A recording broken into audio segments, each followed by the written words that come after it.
Beste kijkers, ik ben het afgelopen jaar nauwelijks openbaar actief geweest op YouTube.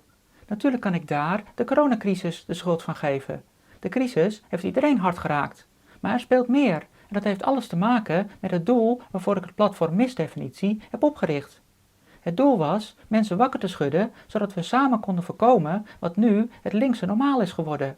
Een samenleving waarin angst en onderdrukking de norm is. Dat doel is onbereikbaar geworden. Deze maatschappij is juridisch, financieel en moreel failliet.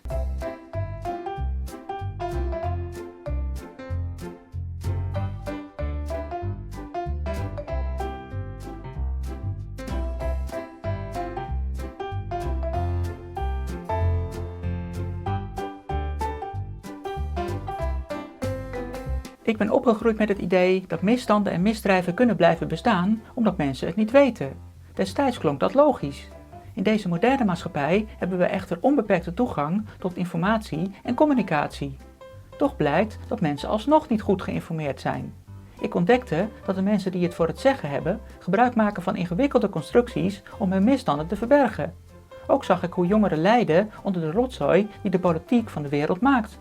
Vandaar dat ik besloot om mensen te leren hoe het werkelijk zit. Een van hun belangrijkste constructies is gebruik maken van misdefinities. Met een mooie definitie wordt slecht gedrag goed gepraat. Hun technieken bestaan vooral uit liegen, nepnieuws, verdraaien, uit de context halen en moraalnarcisme.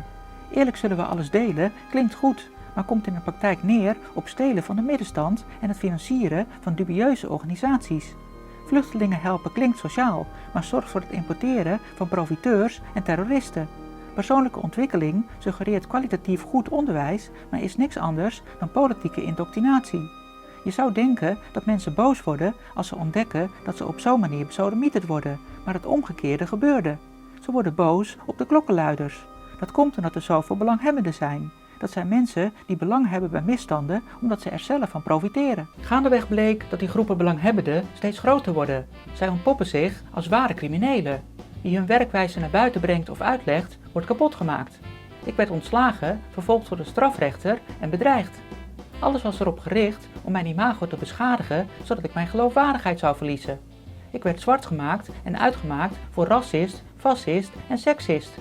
De harde waarheid bestaat echter los van wat ik zeg en doe. Na 30 jaar massa-emigratie en duizenden krantenberichten over criminele activiteiten van allochtonen kwamen we in 2015 op een dieptepunt toen de Duitse bondskanselier Angela Merkel uitriep: "Wir schaffen das." Sinds die tijd vliegen de terroristische aanslagen ons om de oren en vindt er een ware overlastexplosie plaats waar cultuurverrijkers verantwoordelijk voor zijn. De media zwegen echter en journalisten gingen zich steeds vaker gedragen als politieke activisten. Zij geven als linkse activisten extreem links regelmatig een podium. Langzaam maar zeker begon de overheid de teugels strakker aan te trekken. Meer wetten, meer verboden, meer privacyschending en vooral meer controle. Niemand durfde meer kritisch te zijn. Wie onder zijn eigen naam een website had en iets over de overheid durfde te zeggen, kon eenvoudig monddood worden gemaakt met rechtszaken en broodchantage. Of je wordt gedemoniseerd en dan word je vanzelf overal uitgesloten. Sociale media hebben de cancelcultuur vergroot. De vijanden van ons volk zitten overal. Grote groepen schreeuwen maar wat en zetten hun aanhangers tegen elkaar op. Argumenten en feiten doen er niet meer toe. Je bent even heel goed of extreem slecht. Extreem linkse eenlingen zijn nu grote influencers. Zij worden door de mainstream media gezien als serieuze gesprekspartners. Je zou denken dat je met intelligente teksten en video's de mensheid nog wat kan bijbrengen. Maar dat bleek onbegonnen werk. Nadat iedereen verslaafd is gemaakt aan een smartphone, werd de maatschappij helemaal gek. Het kabinet ging regeren via decreten en propaganda. Schapen gingen massaal mondkapjes dragen en worden misbruikt om anderen de les te lezen. Vaccineren voor de vrijheid bleek net zoals alles wat de regering heeft gezegd een leugen. De QR-code als sociaal kredietsysteem wordt gezien als de verlosser, maar is slechts discriminatie, uitsluiting en verdeeldheid. 90% van de mensen interesseert het niks. Zij zijn niet voor reden vatbaar. De machthebbers en hun aanhang doen geen moeite meer om hun ware aard te verbergen. Elke mening die hen niet zint, wordt beschouwd als nepnieuws. Daarmee zijn we nu bij de laatste fase van de socialistische heilstaat. Gezondheidscrisis, onderdrukking en keiharde censuur. Verdeel en heers. Angst, dwang en geweld. Wie kritiek heeft is een viruswappie en een complotdenker. Weg grondrechten en regeren per decreet. Kortom, dit is het linkse normaal waar ik altijd voor gewaarschuwd heb. Het pijnlijke is dat de meerderheid dit beleid steunt en de overheid maar blijft gehoorzamen. Dan is het gewoon afgelopen en uit.